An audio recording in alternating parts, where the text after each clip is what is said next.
apalagi terkait dengan isu ada saksi dari Kapolda dan sebagainya, ya kita tunggu saja.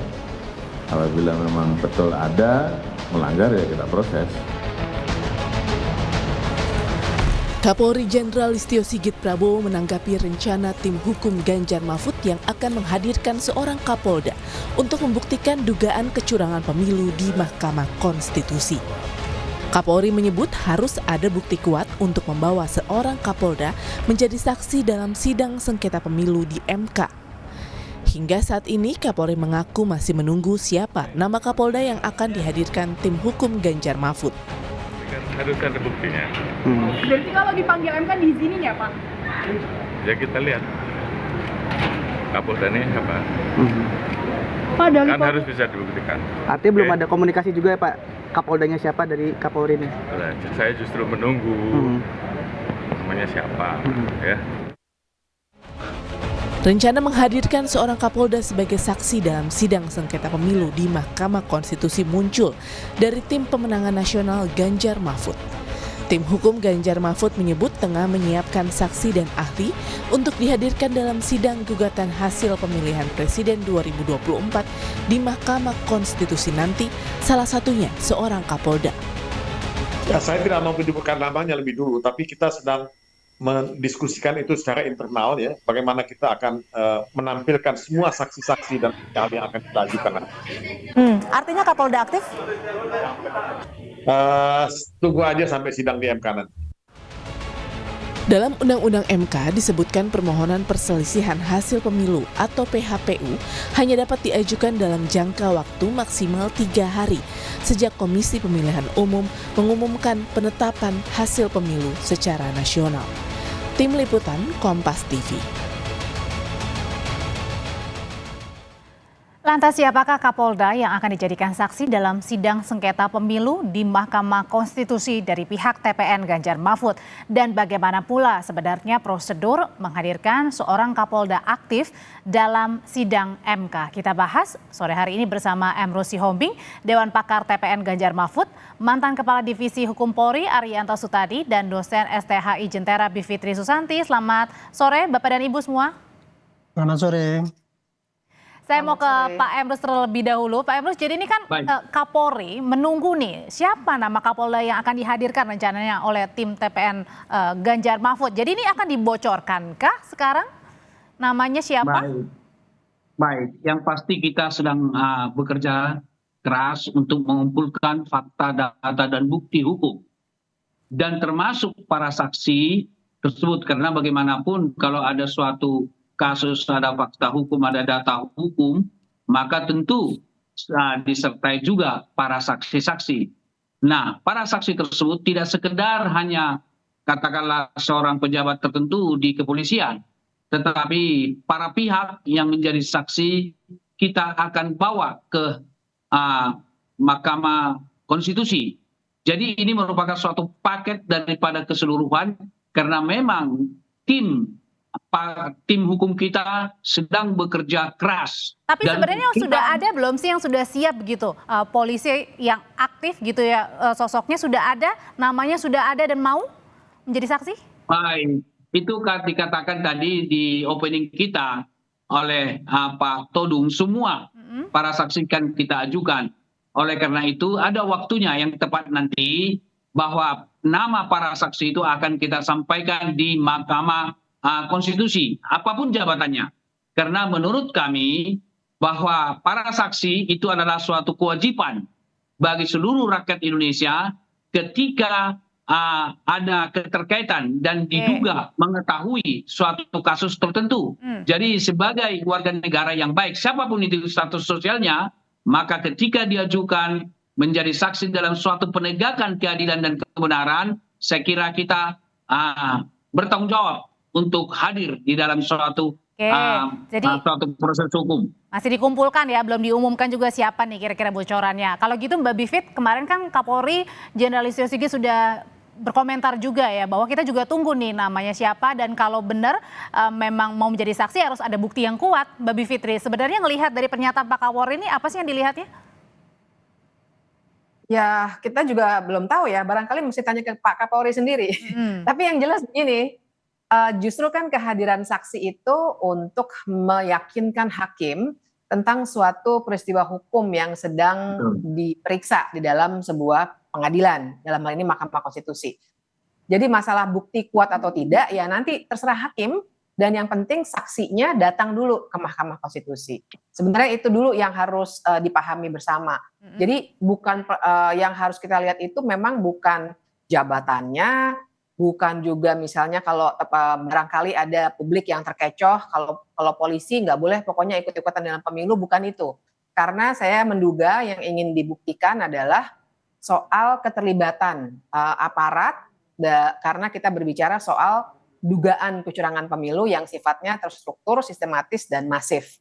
Jadi kalau hadir sebagai saksi, meskipun ini perkaranya adalah perselisihan hasil pemilihan umum, itu bukannya tidak diperbolehkan, boleh saja tentara kah atau polisi kah, beda dengan yang namanya hak untuk dipilih maupun hak memilih. Karena ini adalah kewajiban untuk hadir sebagai saksi bila dipanggil. Nah, persoalannya adalah apakah nanti atasannya itu mengizinkan atau tidak. Karena pada 2019 sebenarnya saya ingat betul waktu itu tim hukumnya Prabowo ketika itu juga ingin menghadirkan salah seorang aparat negara begitu ya.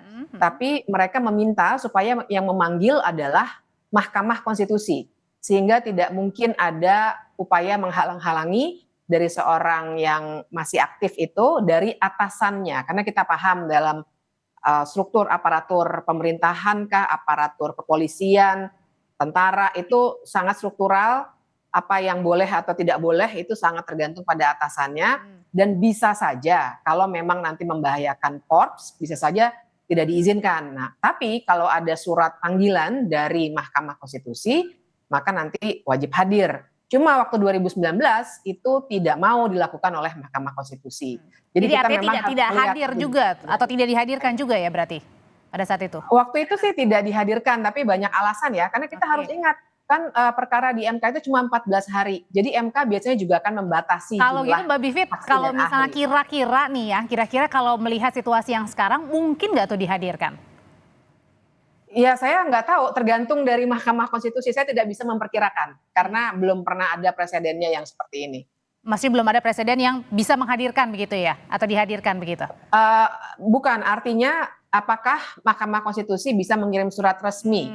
Kalau menghadirkan atau tidak, saya kira tergantung pada tim kuasa hukumnya yang siap gitu ya, dalam hal ini Ganjar Mahfud. Apakah sudah ada pembicaraan sebelumnya dengan atasannya, dengan orangnya, itu juga kemungkinan kedua yang tidak perlu membutuhkan panggilan dari Mahkamah Konstitusi. Oke, kalau gitu Pak Arianto sebenarnya gimana sih prosedurnya jika tadi ya tim TPN Ganjar Mahfud ingin menghadirkan, kalau benar tadi itu adalah polisi aktif begitu untuk dihadirkan ke dalam sidang, itu gimana biasanya prosedurnya?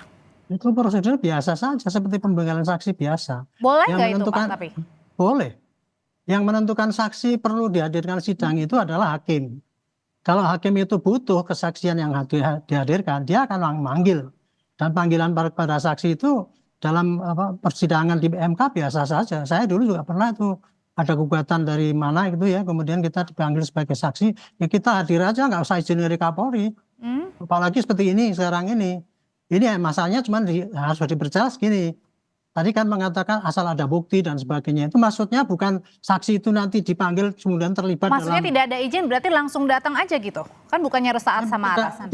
Tidak ada prosedur izin kalau untuk saksi, pemanggilan saksi itu. Karena itu kan pemanggilan dari pengadilan itu sudah sah ya, sesuai dengan prosedur hukum gitu. Jadi itu pada individu orang yang dipanggil itu, dan saksi yang dibutuhkan itu adalah pasti yang tadi dikatakan Pak Emrus tadi, yang mengetahui, mendengar dan melihat dan sebagainya, atau yang tahu, dan itu yang itu pasti masuk dalam gugatan. Nah dari situ kalau misalkan di dalam gugatan disebut, oh ini Pak Kapolda tahu dan sebagainya, nah sehingga hakim kan pengen butuh kepastian. Nah, dia harus dipanggil Kapolda itu, dan untuk Kapolda hadir apa tidak harus izin Kapolri. Kapolri nggak akan mungkin akan melarang, jangan izin. Emang dia apa itu kalau dalam prosedur hukum itu tidak ada kekhususan untuk seorang pejabat. Kalau memang dibutuhkan hukum ya dia harus hadir. Harus hadir kalau memang dibutuhkan hukum dan tidak perlu izin. Tapi pertanyaannya kesulitannya apa nih kalau misalnya tadi dikatakan sebenarnya tidak ada kesulitan, tapi pada saat prakteknya ada atau enggak, dan bagaimana juga nanti dengan nasib Kapoldanya jika menjadi saksi nanti. Tetap bersama kami di Kompas Petang, nanti kami akan kembali lagi. Ini kan sudah ada wacana yang dilontarkan kalau ada Kapolda yang rencananya akan dihadirkan dalam saksi di MK nanti, begitu ya. Nah kalau gitu sampai dengan sekarang setidaknya aja ada hambatan nggak sih untuk menghadirkan Kapolda ini sebagai saksi? Bagi kami tidak ada hambatan siapapun yang kami ajukan menjadi saksi di Mahkamah Konstitusi. Karena kami berbasis kepada berpikir induktif. Artinya apa? Kami tidak, pertama bukanlah kami langsung sianu saksi, bukan. Tetapi atas dasar fakta, data, dan bukti hukum. Sehingga kami mengambil suatu berpikir induktif bahwa saksi adalah sianu dalam kasus-kasus yang terjadi. Oleh karena itu sampai sekarang kami tidak mengalami suatu katakanlah hambatan atau masalah dan lain-lain. Di dalam pengumpulan data kami, di dalam depth interview kami dengan para pihak, justru banyak tokoh yang mengatakan mereka siap menjadi saksi di Mahkamah Konstitusi. Jadi kami sangat optimis dan kami tidak mengalami suatu kesulitan. Sebagaimana juga dikatakan Pak Arianto tadi, bahwa sangat tergantung nanti bahwa hakim di Mahkamah Konstitusi ketika kami ajukan para saksi, siapapun itu. Karena para saksi itu belum tentu terkait dengan jabatannya, tetapi bisa saja itu karena sebagai individu. Nah, sekarang kami tawarkan ke Mahkamah Konstitusi nanti para saksi itu, kami mengharapkan bahwa Mahkamah Konstitusi memanggil semua saksi-saksi yang akan kami ajukan. Demikian. Kalau ada harapan untuk supaya MK membagi saksi-saksi yang diharapkan oleh nanti pelapornya dalam hal ini adalah TPN Ganjar Mahfud, Mbak Bivitri, gimana sih kalau gitu menghadirkan saksi supaya bisa hadir, tidak ada hambatan? Ya, jadi begini, kita kan harus membaca ini semua secara politis ya. Kalau secara normatif, tentu saja nggak bisa ada hambatan, tidak perlu izin. Tadi Pak Arianto bilang ya. Iya, tapi kan itu normatif. Kita harus membaca situasi bahwa pemilu kali ini memang luar biasa sekali aspek politiknya. Dan dugaan yang saya duga, dan ya sebenarnya cukup pasti kalau memang Kapolda ya, yang ingin dibuktikan melalui kehadiran saksi yang diinginkan ini adalah dugaan pelanggaran yang sifatnya terstruktur, sistematis, dan masif, yang artinya terstruktur dan sistematisnya itu juga akan melibatkan keseluruhan institusi, bahkan sampai kepada presiden. Karena itulah sebenarnya yang tengah dibicarakan belakangan ini, bagaimana kekuasaan seorang kepala pemerintahan dan kepala negara itu disalahgunakan, kan dugaannya begitu ya, disalahgunakan sehingga aparatur sipil negara maupun kepolisian maupun tentara, dugaannya begitu, itu bisa dikerahkan untuk meminta atau menyuruh. Artinya bisa dengan kata lain belum tentu Kapolri ini memberikan ACC. Dalam artian bisa dibilang bahwa belum tentu nanti Kapolri akan memberikan ACC dengan kondisi politis saat ini seperti tadi Mbak Bivit bilang. Benar, soalnya benar sekali. Jadi begini, tentu saja nggak ada yang mengatur dalam hukum acara MK misalnya tidak boleh seorang pun melarang gitu ya. Tapi kan dalam kenyataannya, dalam relasi kuasa antara kita dengan atasan kita, bahkan di kantor biasa pun pasti akan ada. Anda nggak boleh cuti atau Anda nggak boleh apa gitu ya. Relasi kuasa itu pasti ada. Nah jadi saya kira membacanya dalam situasi itu. Nggak bisa dibaca secara normatif saja. Dan karena itu mungkin saja ada tantangan-tantangan. Makanya saya juga bingung kenapa masalah ini dibuka duluan. Mungkin ada tujuan lainnya. Tapi biasanya hal seperti ini memang tidak diungkapkan terlalu gamblang. Sampai hari H-nya nanti, supaya tidak ada hambatan-hambatan yang sifatnya relasi kuasa tadi, supaya nanti kesaksian bisa lancar sampai nanti menghadirkan gitu maksudnya ya. Betul. Oke, kalau gitu Pak Arianto kalau tadi bilang oke sih kalau secara kertas mungkin tidak harus ada izin begitu, tapi ya secara nanti prakteknya belum tentu semudah itu Pak Arianto. Enggak, saya tuh bukan normatif ini ya, bukan teori, bukan. Ini masalah pemanggilan juga ini, ya Pak Arianto? Ini kan masalahnya kan masalah praktek hukum gitu. Dan saya juga pernah jadi saksi di sana itu. Pilpres ya? Dipanggil DMK nggak ada problem. Termasuk Pilpres nggak tuh Pak? Nggak tahu saya kalau ya Pilpres. Tapi ini kan kita kan apapun ya bunyinya. Ini pelanggaran pemilu, kan itu masalah pelanggaran hukum kan, bukan politik gitu. Yang akan dibuktikan di Mahkamah Agung itu MK itu adalah masalah Karena untuk pelanggaran membuktikan hukum. kecurangan tadi terstruktur, Ya, sistematik untuk, dan masifnya. ya bunyinya sekarang kecurangan ya. Ah. Nah, tapi kan pelanggaran hukum itu namanya. Pelanggaran hukum itu butuh saksi. Saksi itu siapa? Orang yang melihat, mengetahui, dan mendengar, dan sebagainya. Dipanggil ya datang nanti, tinggal menerangkan apa yang ada gitu. Kapolda mana? Ya Kapolda mana yang ditunjuk oleh hakim di dalam kasus yang sedang ditangani itu. Kan perkara ini kan kalau pelanggaran kecurangan, kecurangannya di mana, buktinya apa, terus di mana keterlibatan daripada saksi-saksi, nah baru nanti ditunjuk nanti, oh Kapolda ini dulu pernah ngomong gini atau apa gitu. Dipanggil pasti. Pasti yang ada kaitannya dengan kasus yang diajukan dan sedang dibahas. Itu aja. Jadi penafsiran ini saya pikir bukan masalah politis, bukan apa normatif. Ini masalah penegakan hukum. Hukum itu ada aturannya. Aturannya sudah jelas. Saksi adalah orang yang dipanggil hakim dan itu harus datang gitu. Dan untuk datang ke situ tidak ada harus izin dari Kapolri. Di dalam ketentuan dalam internal Polri tidak ada kalau orang datang saksi untuk persidangan itu harus izin Kapolri, tidak ada itu. Kalau datang untuk masalah pidana ataupun perdata, bukan perdata ya, pidana itu pasti datang tanpa harus pakai izin Pak Kapolri itu karena bertanggung jawabnya pribadi bukan kesatuan gitu. Kalau gitu Pak Emrus sampai sekarang kan setidaknya memang belum ada hambatan. Tapi kalau tadi meminjam kata Mbak Bivit bilang mungkin ada dugaan unsur politisnya di sana, belum tentu itu bisa hadir di MK saksi Kapoldanya ini. Ini gimana lantas? Baik, saya akan bicara dulu secara konseptual bahwa sebenarnya tidak ada fenomena hukum itu di ruang hampa berrelasi dengan fenomena lain termasuk politik. Tetapi kita bicara tentang hal itu kan serba debatable. Apa yang dikatakan Bu Fitri bisa kita benarkan. Apa yang dikatakan Pak Arianto juga dalam persoalan hukum bisa kita benarkan. Tetapi bagi kami sekarang adalah sejauh mana teman-teman hakim Mahkamah Konstitusi ketika kami mengajukan nanti para saksi, mohon supaya dipanggil semua tanpa ada suatu tekanan-tekanan politik atau kuasa atau relasi kuasa. Justru ini kesempatan bagi Mahkamah Konstitusi, hakim Mahkamah Konstitusi tidak terjebak atau tidak terpengaruh oleh kekuatan politik. Oleh karena itu ketika kami nanti menawarkan siapapun para saksi itu, kalau memang para hakim Mahkamah Konstitusi adalah negarawan, mereka yang sudah selesai dengan dirinya, mereka tidak terkooptasi oleh kekuasaan, saya kira mereka wajib untuk memanggil para saksi tersebut. Kenapa? Karena dengan dipanggilnya para saksi tersebut menjadi terang benderang persoalan ini sehingga siapa yang melakukan kecurangan dari sudut kuantiti maupun dari sudut kualitas. Karena jadi kuncinya juga di hakim MK berarti ya?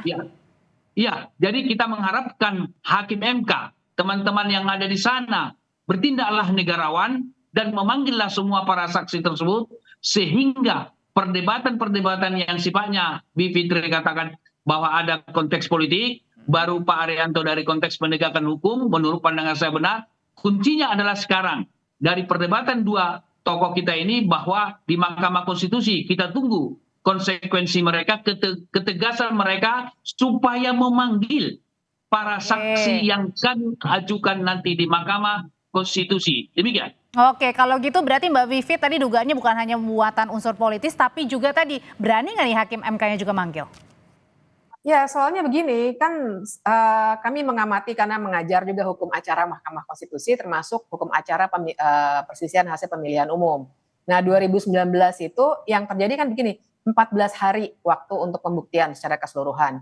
Nah, biasanya karena itu hakim juga akan membatasi jumlah saksi maupun ahli. Nah, kemudian itu saya ingat betul mereka sidang tuh sampai pagi, sampai jam 5 pagi tuh tahun 2019.